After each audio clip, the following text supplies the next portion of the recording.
ഹോസിയ അധ്യായം 9. ഇസ്രായേൽ, നീ സന്തോഷിക്കേണ്ട, ജനതകളെപ്പോലെ ആഹ്ലാദിക്കേണ്ട.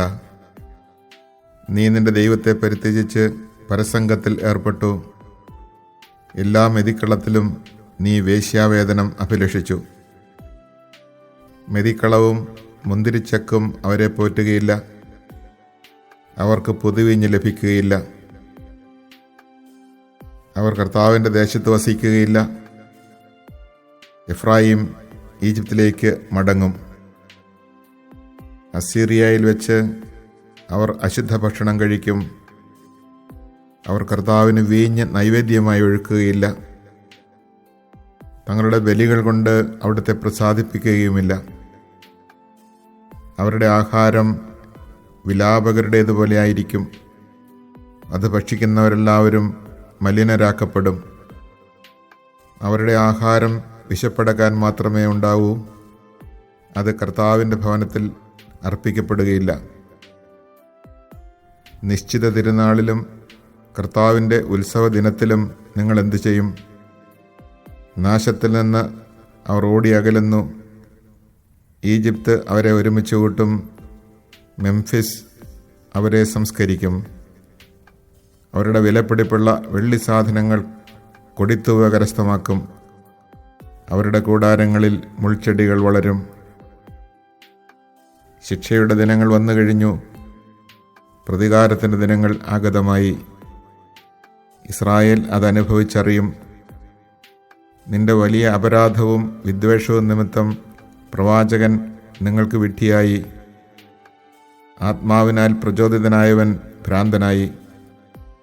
എൻ്റെ ദൈവത്തിൻ്റെ ജനമായ എഫ്രായിമിൻ്റെ കാവൽക്കാരനാണ് പ്രവാചകൻ. എങ്കിലും അവൻ്റെ വഴികളിൽ കെണി വച്ചിരിക്കുന്നു. അവൻ്റെ ദൈവത്തിൻ്റെ ആലയത്തിൽ വിദ്വേഷം കുടികൊള്ളുന്നു. ഗിബെയായിലെ ദിനങ്ങളിലെന്ന പോലെ അവർ അത്യന്തം ദുഷിച്ചു പോയിരിക്കുന്നു. അവിടുന്ന് അവരുടെ അകൃത്യം ഓർമ്മിക്കും. അവരുടെ പാപങ്ങൾക്ക് ശിക്ഷ നൽകും. മരുഭൂമിയിൽ മുന്തിരി എന്ന പോലെ ഞാൻ ഇസ്രായേലിനെ കണ്ടെത്തി. അത്തിവൃക്ഷത്തിലെ ആദ്യകാല ഫലം പോലെ നിങ്ങളുടെ പിതാക്കന്മാരെ ഞാൻ കണ്ടു. എന്നാൽ ബാൽപെയോറിലെത്തിയപ്പോൾ അവർ തങ്ങളെ തന്നെ ബാലിനെ പ്രതിഷ്ഠിച്ചു. അവർ സ്നേഹിച്ച വസ്തുവിനെപ്പോലെ അവരും മ്ലേച്ഛരായി തീർന്നു. എഫ്രായിമിൻ്റെ മഹത്വം പക്ഷിയെപ്പോലെ പറന്നകലും. അവിടെ ജനനമോ ഗർഭമോ ഗർഭധാരണമോ ഉണ്ടാവില്ല. അവർ കുട്ടികളെ വളർത്തിയാൽ തന്നെ ആരും അവശേഷിക്കാത്ത വിധം അവരെ ഞാൻ സന്താനരഹിതരാക്കും. ഞാൻ അവരിൽ നിന്ന് അകലുമ്പോൾ അവർക്ക് ദുരിതം.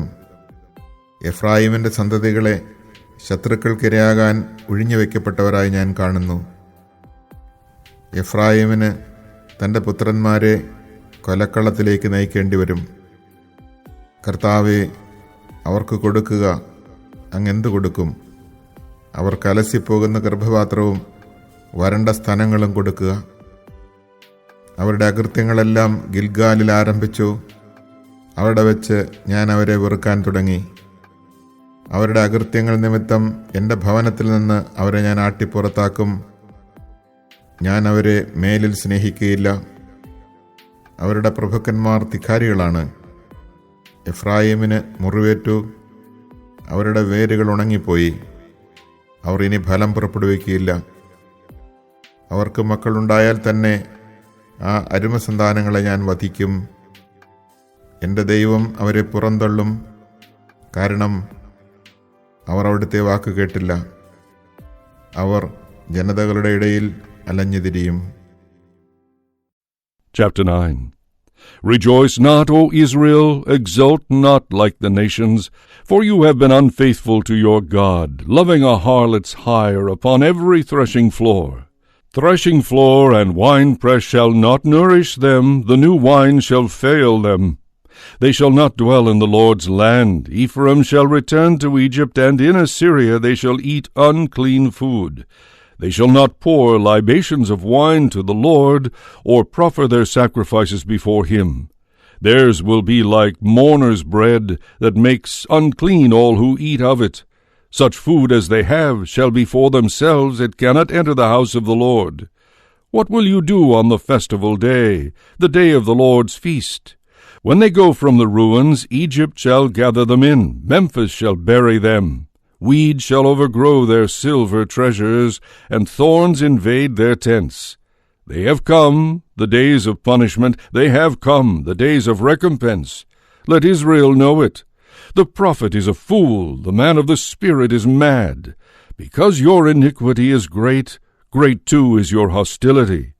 A prophet is Ephraim's watchman with God, yet a fowler's snare is on all his ways, hostility in the house of his God. They have sunk to the depths of corruption as in the days of Gibeah. He shall remember their iniquity and punish their sins. Like grapes in the desert I found Israel. Like the first fruits of the fig tree in its prime I considered your fathers. When they came to Baal Peor and consecrated themselves to the shame, they became as abhorrent as the thing they loved. The glory of Ephraim flies away like a bird, no birth, no carrying in the womb, no conception. Were they to bear children, I would slay the darlings of their womb. Even though they bring up their children, I will make them childless, till not one is left. Woe to them when I turn away from them. Ephraim, as I saw, was like Tyre, planted in a beauteous spot. But Ephraim shall bring out his children to the slayer. Give them, O Lord, give them what? Give them an unfruitful womb and dry breasts. All their wickedness is in Gilgal. Yes, there they incurred my hatred. Because of their wicked deeds I will drive them out of my house. I will love them no longer. All their princes are rebels. Ephraim is stricken, their root is dried up, they shall bear no fruit. My God will disown them because they have not listened to him. They shall be wanderers among the nations.